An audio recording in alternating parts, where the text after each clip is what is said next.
Tuloy-tuloy ang paghahanda ng COMELEC para sa barangay at sangguniang kabataan election sa Disyembre.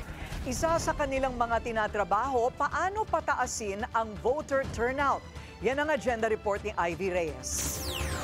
Sa projection ng COMELEC, baka umabot sa 71 million voters ang lumahok sa barangay and sangguniang kabataan elections ngayong taon. Bilang paghahanda, pumirma ng Memorandum of Agreement ang COMELEC at iba't ibang ahensya gaya ng National Youth Commission, National Commission on Indigenous Peoples, PPCRV at NAMFREL para ilunsad ang katapatan at integridad para sa atin o Kaisa Project. Layo ng proyekto na pataasin pa ang voter turnout mula sa 76% noong 2023. Dahil hindi automated ang BSKE, maglalaan ang COMELEC ng 3 extra ballots sa 128,000 voting precincts sa Disyembre. Hiling ni COMELEC Chairman George Garcia, gawin na ring automated ang barangay elections dahil tagumpay daw ang paggamit ng automated counting machines sa katatapos lang na midterm polls.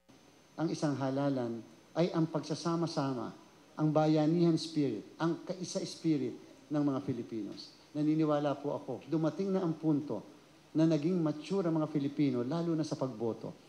11 billion pesos ang pondo ng BSKE ngayong taon mula sa requested budget ng COMELEC na 14 billion.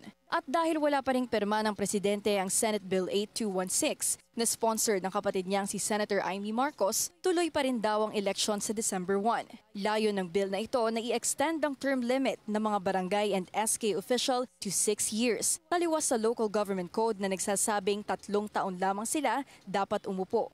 Mahaba-habang preparasyon pa ang kailangan ng COMELEC dahil sa dami na magpaparehistrong botante. Samantala, aalamin pa ni Garcia kung ano hakbangin ng komisyon sakaling tuluyang i-extend ang term limit ng BSK officials.